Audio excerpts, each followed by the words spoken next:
Water is life, and without water, nothing happens and nothing works. Imagine if you had the power to change the way the water system works in Victoria, not only for now, but for the next 20, 30, or even 50 years' time. Population in Victoria is growing, businesses are expanding, the economy is expanding, and yet every year, progressively, we get less water, less rain. We need to make a lot less water go a lot further. This is a challenge that we haven't faced since the beginning of Federation. So instead of teaching you about this, we've decided to make a game. Now, it's called a serious game because it's about a serious topic, but it doesn't mean the playing of it has to be particularly serious. You're allowed to have as much fun as you want. In this game, you get to play the role of the people who are literally making the decisions about the way water is going to get managed now and for the next 50 years. You'll get to see videos from people who literally do that work. They run water corporations. They lead traditional owner organisations. They are the mayor of a local council. These are the people that actually make these decisions day on day. But it's complicated. It's not easy. It's not as easy as you'd think to have good quality water come out of the tap. There are 5 groups, and you will be designated into one of those 5 groups and then learn a whole bunch of stuff about what that group is dealing with and how they're trying to make the water system work for everybody. The 5 groups are water corporations who manage the pipes and the infrastructure that gets the water where you want it. Traditional owners who have a real commitment to looking after the environment. Agribusiness, who grows the food and the fibre that we need to live, but need lots of water to do that. Local governments, who represent the people who use the water, your shire or your council. And last but not least, the state government, whose responsibility it is to manage the whole system. You will be one of those 5 groups of people with others in your cohort, possibly from within your class and people that you know, quite possibly students and kids from other classes that you may not know very well. This actually reflects how it works. When you work in the state government, you need to work with people that many of whom you've never met before and make decisions that have a real impact now and in the future. But most importantly, you need to negotiate with people from other groups and come up with common solutions that work to protect our water system for everybody and for the future. Each of those 5 groups, local government, state government, agribusiness, traditional owners, and of course, water corporations, all need to continue to survive in the game that's called winning.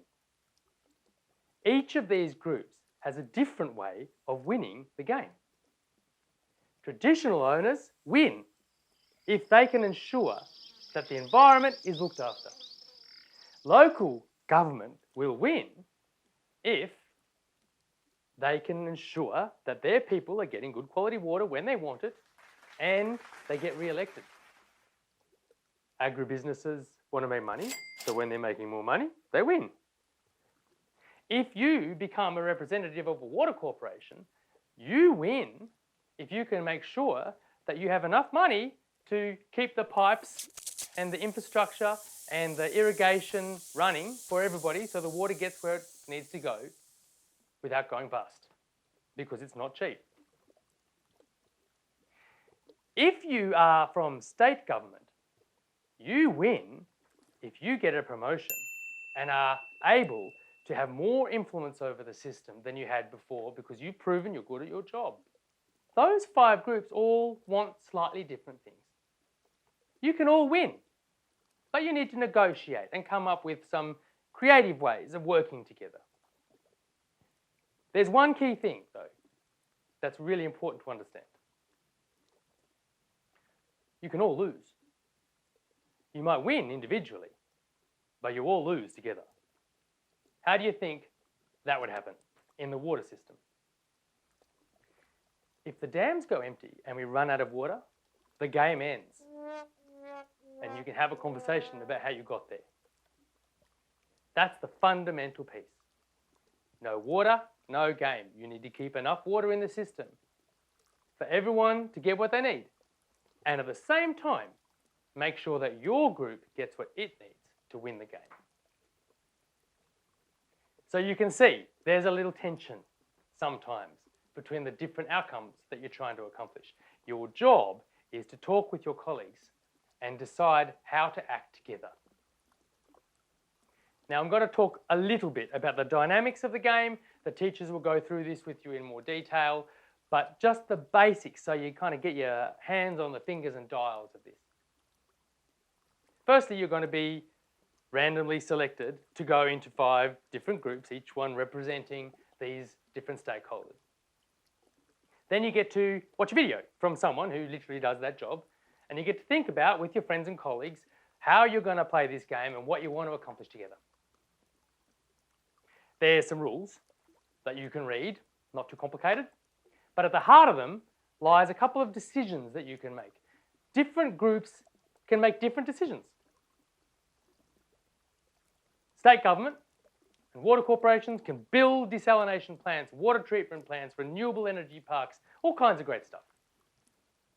Traditional owners and local governments, they don't have that kind of money or resources, but there are other things they can do. They can run campaigns.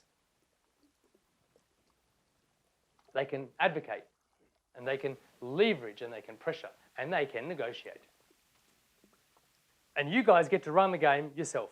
You make your own decisions. You say what's going to happen. You make declarations. You do all the negotiations. In fact, the outcome of the game is completely up to you. If you win, it's because you made the right calls and made the right deals. If you run out of water, it's because you didn't.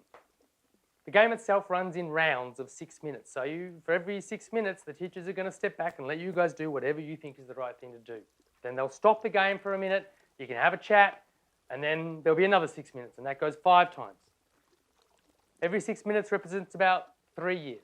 So there are 3 small things that I want you to know about before we finish this up, so that you know what to expect when the game happens and you're not too surprised.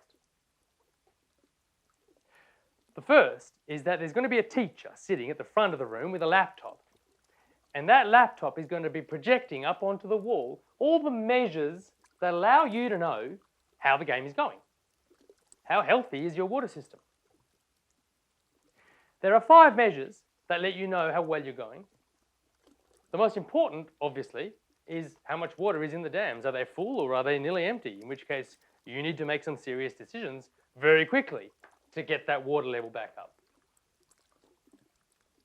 The second is, how good is the environment going? Is it getting better or is it getting worse?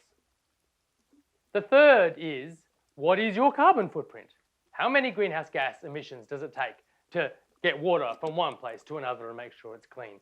This is important for some of you because that's going to impact climate change down the track.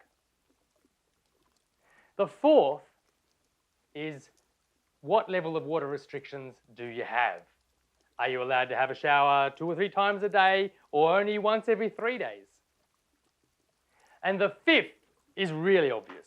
How clean is your drinking water? Is it really clean or is it deadly? And don't get me wrong, there are some cities in some countries where the water coming out of the tap will kill you. As a water manager, the second thing you need to know about, obviously, is how much rain is there? Are the dams filling up? Are we having floods or are we having droughts? So at the beginning of every one of those 6-minute rounds, there's a button the teacher can push that rolls a dice and tells you how much rain you're going to get over the next 3 years. 6 minutes. There might be lots, which is great, because it can fill your dams up. Or there might be a drought and none, in which case you better think seriously about making sure there's enough water when people need it. The third thing that you want to know about is really exciting because it kind of puts a tweak on the whole game. These are wildcards and the teachers hold them and they can play them and throw them out whenever they want to. This is their way of contributing to the game. These are crazy things that could happen and may not happen, but if they do, they change everything. Classic example would be a bushfire. Big bushfires like we had in 2019 that burn whole sections of water catchments have a huge impact on the water system and how much water is available. Pathogens in the water supply. There's a whole bunch of really unexpected and interesting things that might happen as the game progresses, so be ready for those because you need to be agile and adept and very quick at changing your strategy when one of those things comes your way. So here's your opportunity. Practice those skills. Learn how good you are at them and learn a bit about the water sector in Victoria and what it's going to take to look after our resources into the future. Thanks for your time. Enjoy the game.